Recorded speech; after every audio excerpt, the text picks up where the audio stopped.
is Kevin Cassidy, and I am a junior at Manchester Central High School. I am also co-founder and chairman of Manchester Violence Prevention Teens. MVP Teens' mission is provide the City of Manchester with a youth perspective on the effects of violence and promote violence prevention education in order to create a safer community. Well, the big thing with MVP was it's a lot of anti-violence, and going to the public high schools and everything and being a teenager growing up, I mean, you see a lot of the violence. So it's always been a thing like wanting to stop that, make it like, a safe place to live, a safe place to grow up. The Making the Peace curriculum was written to help young people break away from violence and develop self-esteem while assisting them in regaining a sense of community. Why would you want it? There's other ways you can solve argument or whatever you want to call it. You can talk it out, or you can just sit down and actually tell the other person how you're feeling. Well, going to the high school and in the public parks and just being a teenager, you see a lot of the fights and the drama and everything growing up, because it's just a part of growing up, and it's it's a part that really shouldn't be there. So I always wanted to get rid of that X factor to make it, why is that a part of growing up? Why do you see that? That shouldn't be there. Why is it? I mean, just being able to help the cause, trying to prevent it, starting, because in school, not the adults, not the teachers, they don't all know what's going on. It's mostly the teens, because they're talking with their friends and what's going on. So you know more about it before the adults do. So it's part of joining this to help get rid of that part of growing up where you don't see the violence, you don't experience it in the schools or in the parks or anything. It's just a safe place to live, and you don't see any of that. So it's just it makes growing up a little easier and less stressful. Hello, my name is Francesca, and I want to tell you a little bit about the first time I held a brand new baby. That violence starts just by simply calling someone a name or a gesture, or just making fun of somebody. It's not usually a violent person that is violent.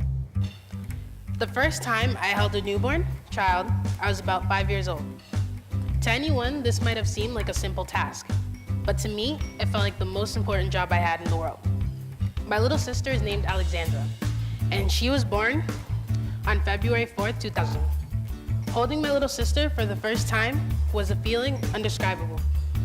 Hearing the thump of her gentle heartbeat against mine, feeling her fragile body scurry for warmth under her blanket, and seeing her big, beautiful brown eyes sparkle was a powerful experience. I remember seeing my reflection in her eyes. Her eyes shine so brightly. The fact that I knew I was protecting her gave me butterflies in my stomach. Even though I was holding her, I also knew I was holding more than a mere child. She was totally innocent and pure. We all started off with a pure heart, and we were scarred, and after being scarred, we use violence to protect ourselves, and not just violence, but drinking, alcohol abuse, drugs. You just start getting more violent. It's not good for you. It's not good for your health or nothing like that. It's actually really, really bad, and you end up going to jail, not knowing what you're doing. When young people are hurt long enough and consistently enough, they find ways to protect themselves from the harsh words that are used to scar their pure heart. We call these ways of protecting ourselves shields. The lines above the heart are called shields. People use shields when they are trying to protect themselves from being hurt. I would like you to think about the ways that young people protect themselves from verbal violence that they experience. If this was the heart of a little boy, and he was being hurt by words and actions of those around him, how might he protect himself from the pain of that verbal and physical violence? The idea behind the shield is that people are fragile after being called names, and they just get tired of being called names. So they protect themselves by putting shields up, and the shields consist of fighting, joining gangs, using drugs, abusing alcohol.